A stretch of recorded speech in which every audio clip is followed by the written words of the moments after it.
What's up, guys? Welcome to another episode of 1010 Talk. Now, today we're reviewing a piece that I have wanted for probably since I found out about the release, maybe even earlier, because I've always loved Fliegers, as you guys know. Now, this is a 2016 Basel release, the IWC Mark 18 Pilot Watch. As you can see, I chose the white dial. Let's get into it. Alright guys, so let's talk a little bit about this IWC Mark 18 watch that I got recently. Actually from Del Rey Watches. Shout out to Federico.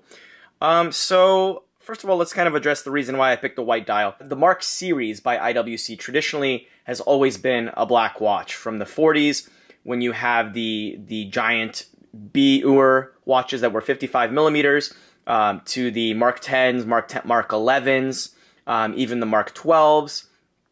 All of these watches had a black dial, and in 2016, when IWC released the Mark 18, they offered it in three variations. The Le Petit Prince, which was the sort of sunburst blue dial, which I enjoyed, but I prefer the utilitarian look of like a neutral black or white, rather than the sort of luxurious, like, sunburst finish of the blue.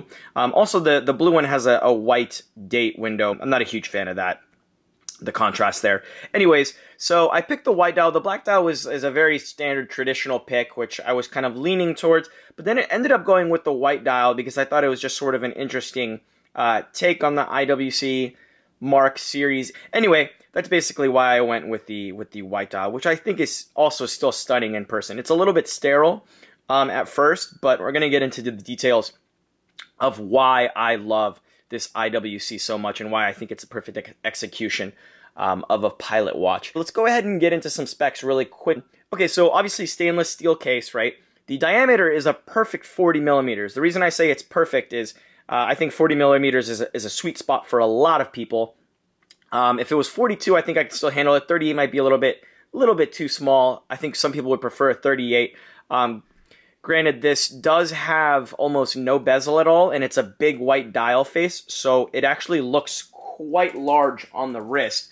I'm going to go ahead. I'm going to show you guys some other video footage soon, but as you guys can see on my 7 1/4 inch wrist, sorry about the lighting there, it actually wears pretty large. A nice svelte thinness, not thickness, thinness of 10.8 millimeters, so just shy of 11 millimeters, which is absolutely perfect. I think it'll slip under any kind of dress cuff while still sort of maintaining a casual look on a strap like this.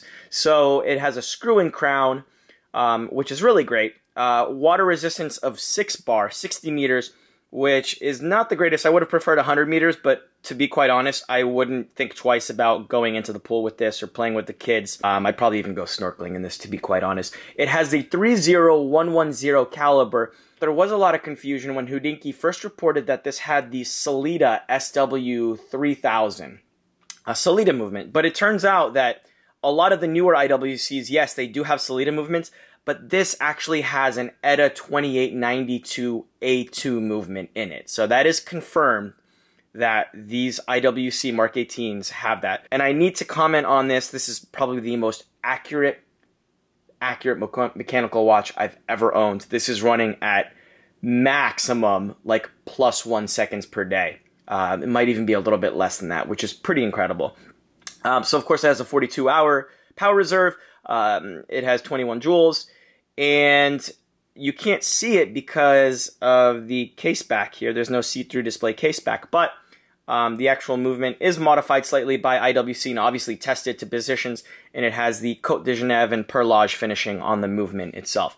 Some of the really cool features about this piece too, it has the soft iron inner cage for protection against magnetic fields. So a lot of watches these days, a lot of watch brands are starting to use silicone hairsprings to sort of negate the need for a soft iron inner case. But being historically accurate, as IWC wanted to, all the older IWCs, all the Marks and all those, they had the soft iron inner cage. So IWC decided to stick with the iron cage, which I think is a really cool nod to the history and sort of nod to where they have come from. As you can see, there is a date display there.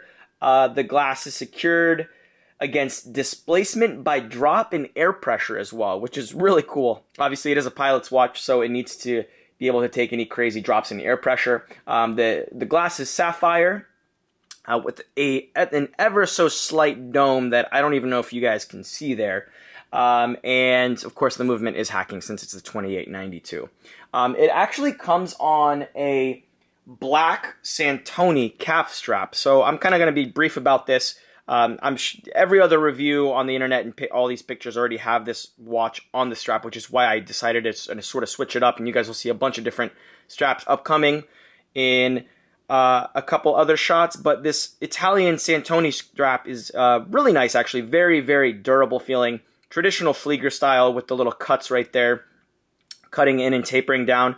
One of the things that I really like is this sort of orange lining on the underside, which I think is a really nice little touch for such a simple watch. And I do enjoy the fact that it tapers in thickness from where it actually joins the case to where you tuck in the back towards the buckle.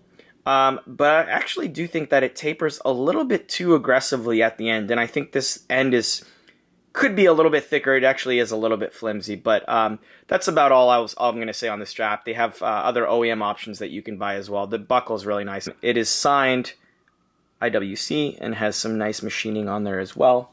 So this strap is actually from a Hong Kong-based strap maker called Strap Bandits. This sort of dark gray, I don't even know what you would call this pattern.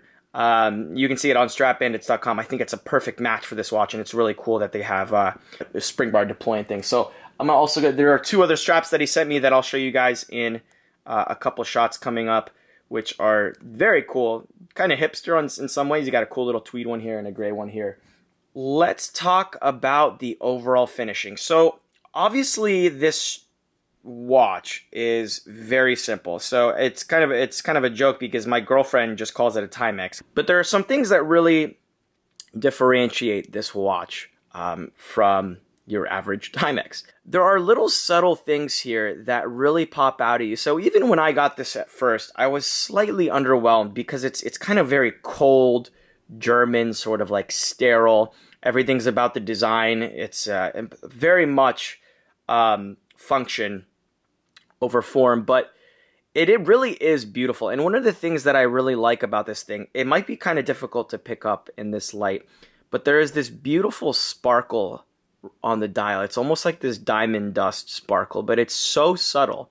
It's like a silvery kind of sparkle that you get, and hopefully with some of the outdoor shots you guys will see this a little bit better.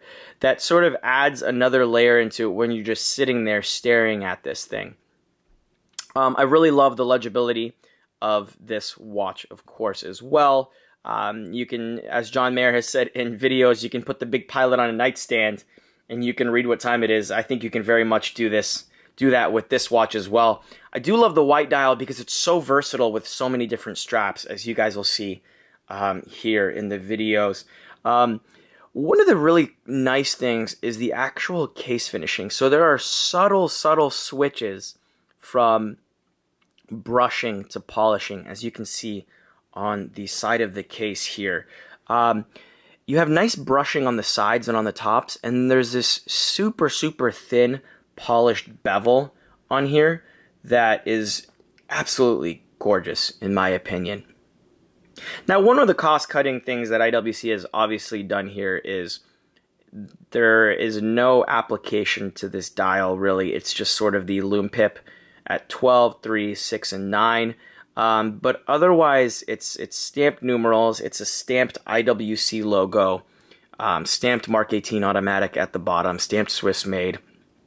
So that is a little bit of a drawback. And obviously, IWC lowered the price for this Mark 18 to bring in some new buyers.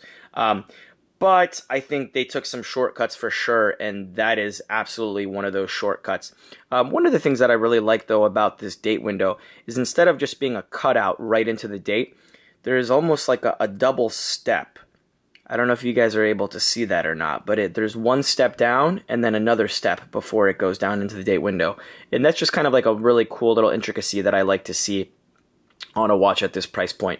Now, a lot of people do complain, and I do see this because of the standard cookie cutter 2892. The date window is actually pushed in a little bit too far to the left. I would have appreciated to see that date window a little bit closer to the edge of the dial, just for aesthetic purposes, but it is white, so it's not like a mismatched one on the blue dial where it's a white date window with blue, where I think that's that pops out a little bit more and is a little bit more of an eyesore. Absolutely love the case back. They have an old school World War II. Looks like some kind of bomber. I don't even know what exact plane this is. Some of you guys may know and let me know exactly what this is. Nice screw down case back too, to promote that 60-meter water resistance. And one of the things too I want to mention is their lug to lug is 50 millimeters with a 20 millimeter lug width. So it has, as I was mentioning before, it has a little bit of presence to it. Because of the no bezel, but also because of the extra long lugs. That reminds me a lot of my Nomos Orion. So overall, I would recommend this watch only if you can get a really good deal on it. I don't think it's worth the $39.50 retail price. Some of you may disagree with me. I think that all the features and complications lack of complications that you get on this watch, it's a little bit of a stretch to charge $4,000 for this from IWC. I think they're really pulling off their heritage to price this watch. But if you really love Fliegers like I do, obviously I made a stretch and I purchased this thing. Obviously not at retail price. I got this pre-owned. It's actually still under warranty. But it's definitely a beautiful classic watch that can be well suited for a variety of occasions. You can switch up the straps. You can even put an alligator strap on this if you want to dress it up. You can throw it back on one of these kind of strap bandit style straps, or even Hermes style strap. In the summertime when you're at the bar or you're watching a game. So it's an extremely versatile watch due to the thickness, the size, the ability to go on a bunch of different kind of straps. But yeah. So let me know what you guys think about this IWC Mark 18. Do you think it's ridiculously overpriced? Are the offerings from brands like Stova and Laco a much better value proposition? Do you see the value in paying double for getting an IWC Mark 18? Do you see the upgrade in the movement, in the name, the brand, the finishing, all that as worthy of an extra $1,000, $2,000 premium? Personally, I think the $39.50 retail price is pretty ridiculous, but thankfully you can get these for under $3,000 used. I would say easily under $3,000, and I think on gray market like Joma Shop you can get them for around $3-ish as well. $32.50 I think maybe the last time I checked. But let me know what you guys think in the comments, and don't forget to subscribe, and I'll catch you guys in the next video.